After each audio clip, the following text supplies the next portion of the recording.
Well, hello again, everybody, and welcome back to some more on 1776 conservatism.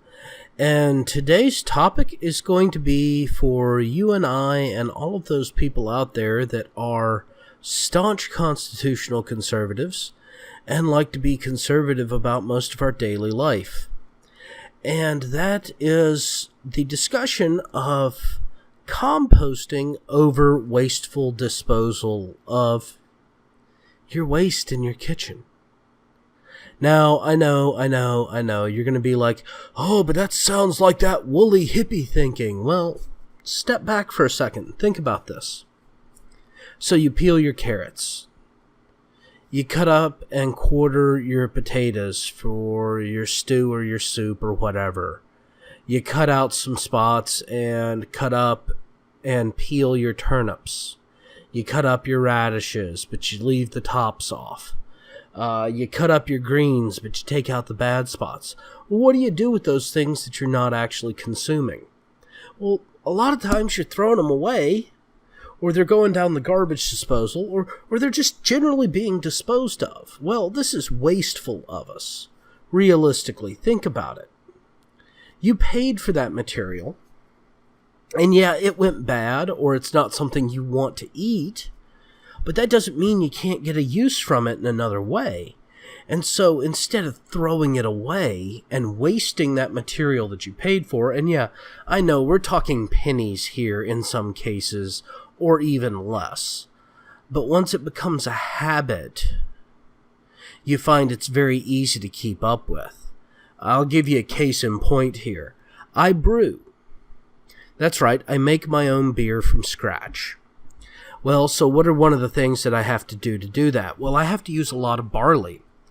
And barley is basically a cereal grain.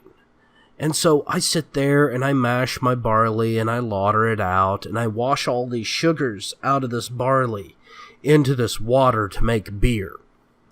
And that beer is great because it's slow processed. It's really high quality. It's good stuff. I don't skimp on the ingredients like a lot of the mass manufactured stuff does. But what do I do with the spent grain when it's all said and done? Well, here in Oregon, I've got a few options. I can throw it out in the trash, where it goes to a landfill. Not ideal. I can take it down the road to one of the farms where they raise livestock and let the farmer have it. That's a better idea. That definitely has some merits there. And it's right up there with, composting it. Except I've got to get out there to give it to him. And I've got a very small amount because it's not like I'm producing, hundreds of gallons here, people. I'm producing 5 gallons at a time. So we're talking maybe 20 pounds of grain. That's not even enough for a single animal for a day. So realistically, it's kind of wasteful on my gas tank. So that's the only thing that stops me from doing it most of the time. Well, I can stick it in my yard debris bin, maybe, depending upon what neighborhood of the area I live in, and it'll get taken to the waste management company and done with whatever they do with yard debris. Except my waste management company only accepts yard debris. Leaves, grass clippings, sticks and twigs. That's it.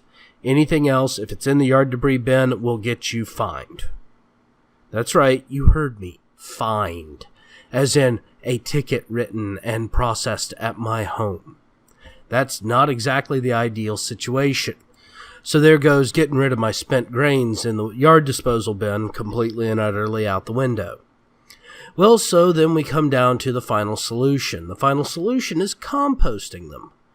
And I use, carrot skins, onion peels, garlic peels, the ends of the cucumbers that I pickle, the ends and stems of the asparagus that I pickle, the ends and damaged pieces of the mushrooms that I can, any of the vegetable debris that I am not going to eat or put in a jar to preserve or feed to my animals goes out into my compost bin. And that way, I can sit around and let it compost, and then I can use it in my vegetable garden and in my flower gardens, and my wife can use it in her potted plants, and we don't have to buy yard compost from the hardware store. And so it's a very simple concept to get started. There are a lot of good tutorials out there. I'm going to leave a link below from Handyman Bob, who is a guy in my local area that does a radio show that discusses yard work and such. And I'm going to leave his composting getting started guide down below because I know he has a link to it on his website. And it should be a good reference for you to get started with.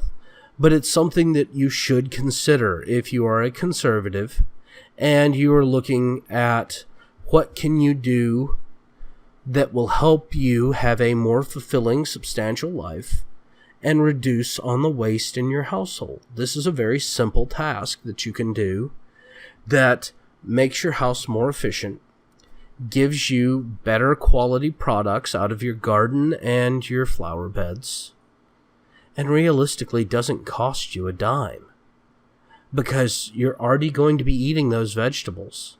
You're already going to be cutting those bad spots out. Put them in a compost bin along with your grass clippings and your leaves and, your broken down sticks and twigs, and let them compost out so that you can use them as mulch. And that way, you win, your yard wins, the environment wins, and you don't waste your money buying compost, which is the exact same thing as that stuff you threw out of your home. Now, I do understand if you're living in apartments or maybe even condos, you won't necessarily be able to have a compost bin. So this is not designed to make you feel guilty, so don't take it as such. But if you're living in a home and your CC&Rs or your homeowners association allows it, you should be composting because it's a good conservative alternative to wasting your money throwing out vegetable matter. Well, once again, if you like what I'm doing here and you're on YouTube, please like and subscribe. If you're over here on my site from VidMe, go ahead and follow and upvote. If you'd like to see my paid-only subscription content, you can come on over to Patreon. It's $1 minimum. I accept up to $5 maximums. And you'll get a lot more interaction with me, including private paid content that only my patrons get to see.